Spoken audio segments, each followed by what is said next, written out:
Hey there, leaders. Welcome to Coffee with Ken Live, where leaders grow.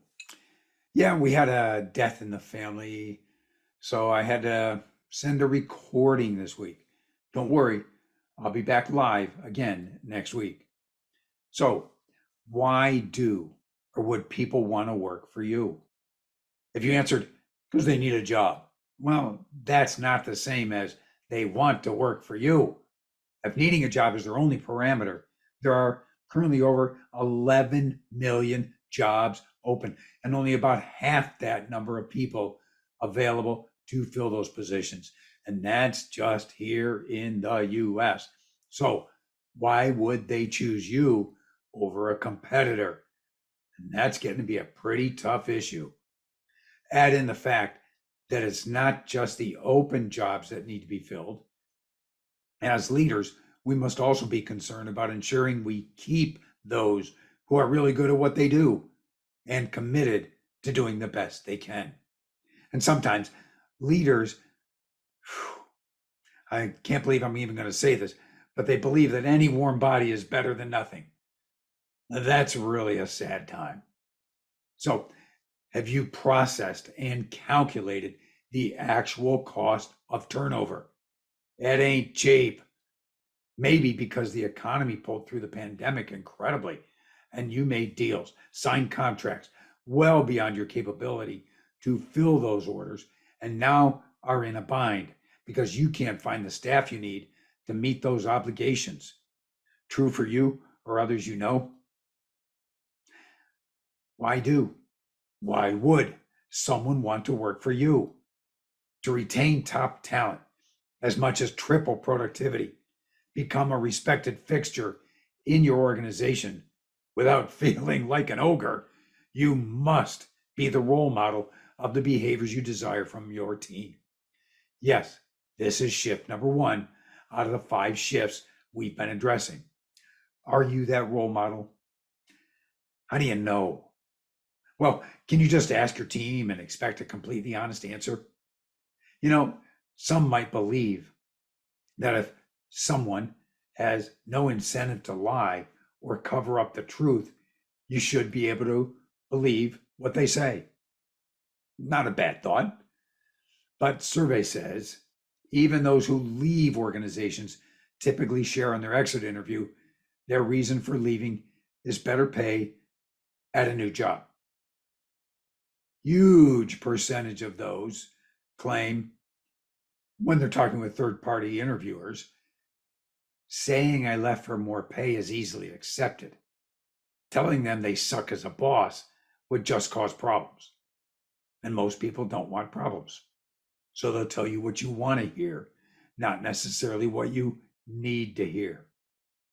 Try this instead. Put the annual performance review into the museum.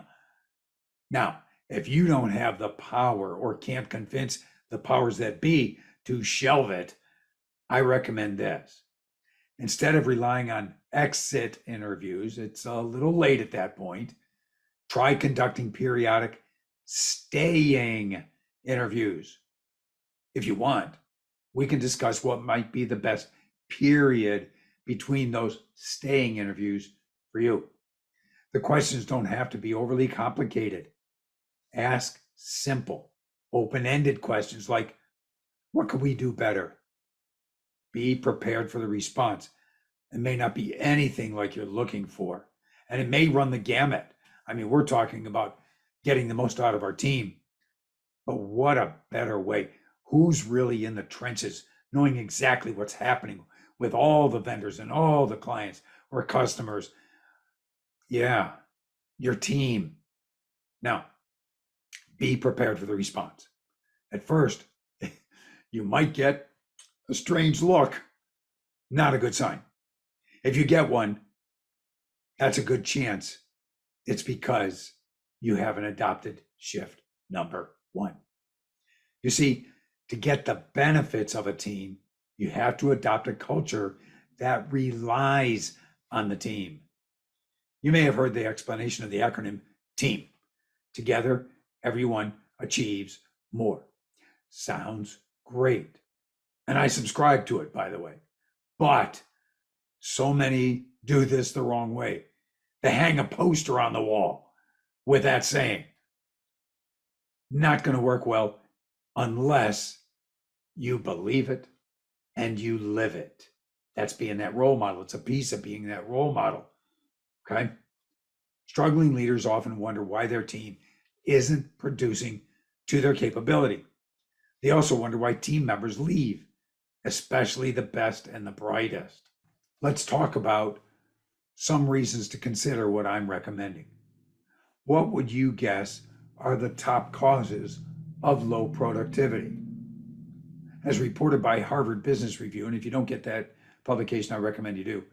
Let's start with those things that are desired but not present.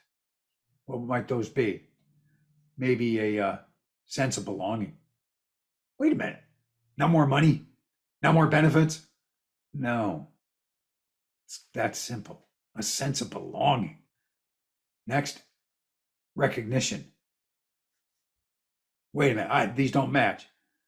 Yeah, people are not likely to tell you that unless they trust you to understand what's going on in their mind, why they come to work, what they really get out of work.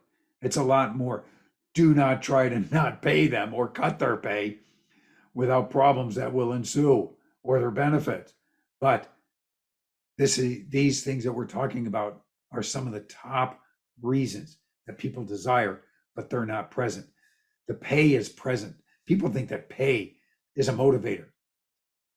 The only thing that's motivating once you get the amount that you're going to get paid, or you get a raise. After the raise is in, sure, raises are nice to get, but after a while, they become an expectation. These kind of things are not expectations. Okay? Let's go next. What's next? A welcoming environment. Now let's look at those things that are what we might call present, but not desired. Yeah, I slipped and you saw the first one there. A boss who micromanages. You ever had a boss that micromanaged you? Yeah, how was that? Yeah, chances are not good, but that became your role model. Why didn't we recognize? Well, we'll get to why we don't recognize it. There's a specific reason. It goes into some of the other shifts. We'll deal with that in a minute. So, boss who micromanages, yeah, they don't want that. Okay. What's next? Bosses with big egos and a toxic workplace environment. Whew.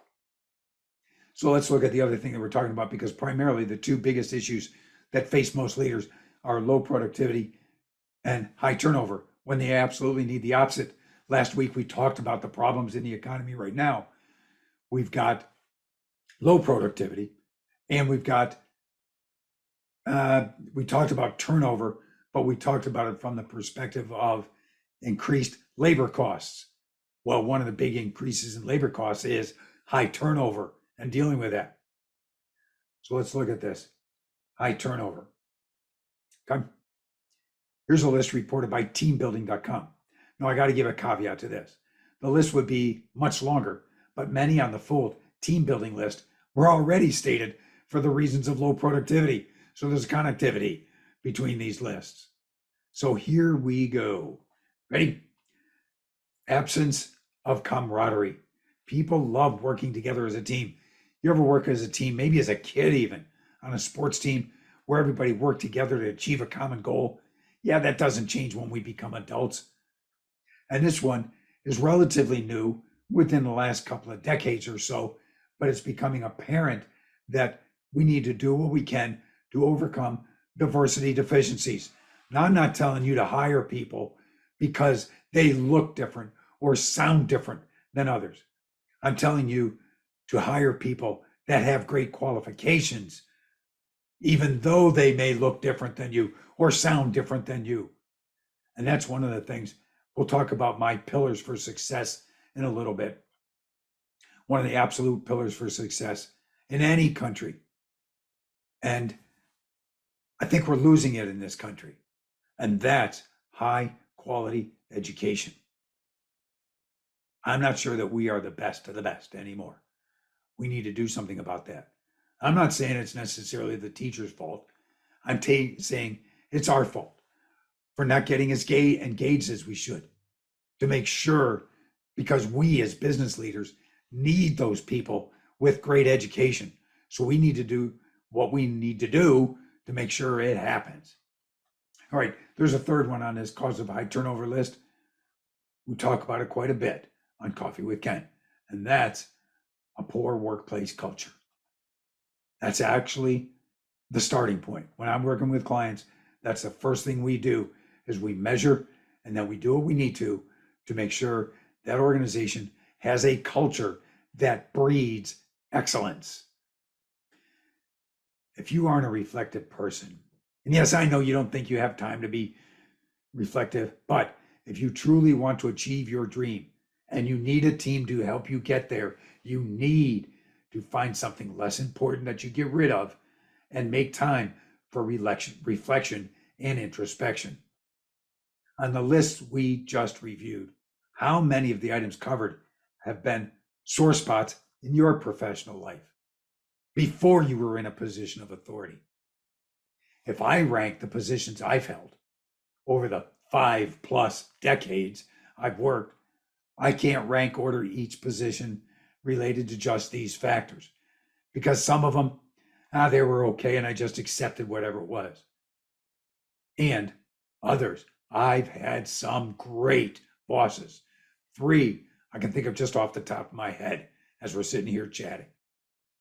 But I can sure name those that were not good and can easily identify the worst. True for you?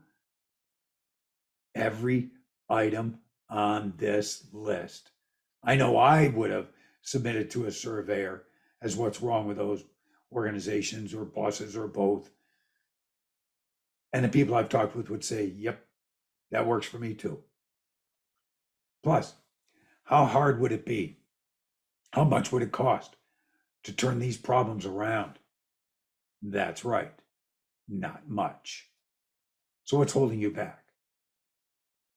Well, if you've read, listened, watched me for a reasonable length of time, you know how much the 5 shifts are interconnected.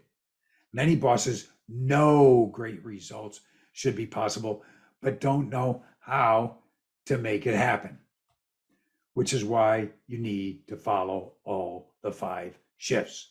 Start by watching this webinar. Then go here and find a time that works for us to have a chat to ensure you get not only where you want to go, but to where you could go. And no, it's not just a friendly kind of thing. We'll work on helping you break through where you are currently. We will help you develop a game plan to get where you want to go. And yes, both the webinar and the chat are free. Not only is the session free, I know how stressful your job is. Even though we will likely meet virtually, I still have a way to buy you a cup of coffee, and we will do our best to help you get where you want to go. Let's close with something fun. You know, I've decided to call it Thankful Thursday. I've been putting some things on at the end that are intended to be inspirational, to help you understand how many good things are possible, even in very difficult times. In this land, I never understood why we only dedicate one Thursday each year to being grateful for what we have.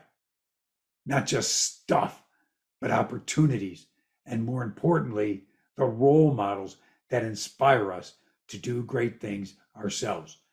On Thankful Thursday, I'm going to present a number of those role models.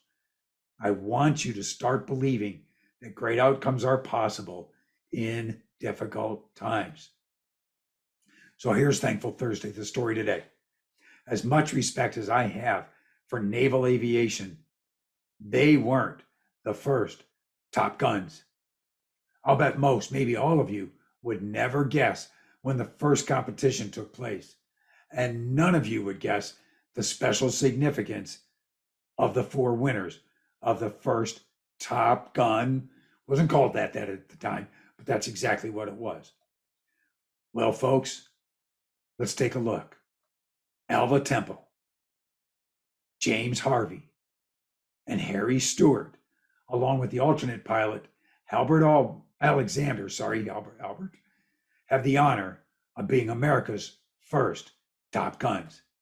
They faced truly hard times, likely worse than any of us ever faced, and they still came out winners. Trained as Tuskegee Airmen, and the Tuskegee Airmen have a special place in my heart just because of the aircraft I flew and what the Tuskegee Airmen did with the aircraft they flew. I'll share that story sometime. Suffering the prejudices of the time, they had something deep inside. They were truly on a quest to be the best. Want a couple examples? Well, Harry Stewart earned the Distinguished Flying Cross. Yeah, World War II. Amazing. James Harvey's preparations to support our effort against the Nazis in World War II were scuttled as the end of the war loomed. He remarked, "Hitler knew I was coming, and he threw in the towel." Spoken like a true aviator. Now, after the Air Force became its own branch of the military, they started out as part of the Army, if you don't know. In 1947, they became their own branch. Last Sunday was the Air Force's 75th birthday. It had its best pilots square off in 1949. That's right. They squared off against one another in the first fighter gunnery meet, the beginning of Top Gun. Yeah, Tom Cruise was a little late to the party, but I appreciate the work he's done. He's really helped Navy aviation. Their recruiting just goes crazy when he does these movies. And I think that's great. So their competition was flying arguably better aircraft, but the Tuskegee Airmen came out with a win. Stewart offered. Some white pilots were friendly, while others were standoffish. Harvey swears the snub angered and motivated the team. The only thing left for us to do was to go out and win this thing. Now, there's more to this story. I recommend you research it. It's a great tribute to great people who overcame hardship and proved they completed their quest to be the best. How about you? So, did you read this book? Don't forget, when you have an issue with which you would like help, such as questions from things we address and discuss, like this book, send me a note. Remember ours, they used to look like that. It does not have to be in any kind of format. Just send an email or a response to a post, whatever works best for you. I will do my best to help you solve your issue. Look, if you're putting way more in than you are getting from your team, it's not likely you are living the life of your dreams. Don't continue to live this way, and certainly don't believe that's just the way it is. Find your solution. I'm here to help. My friends, until we meet again, do what you can to ensure you go supersonic. Stay well.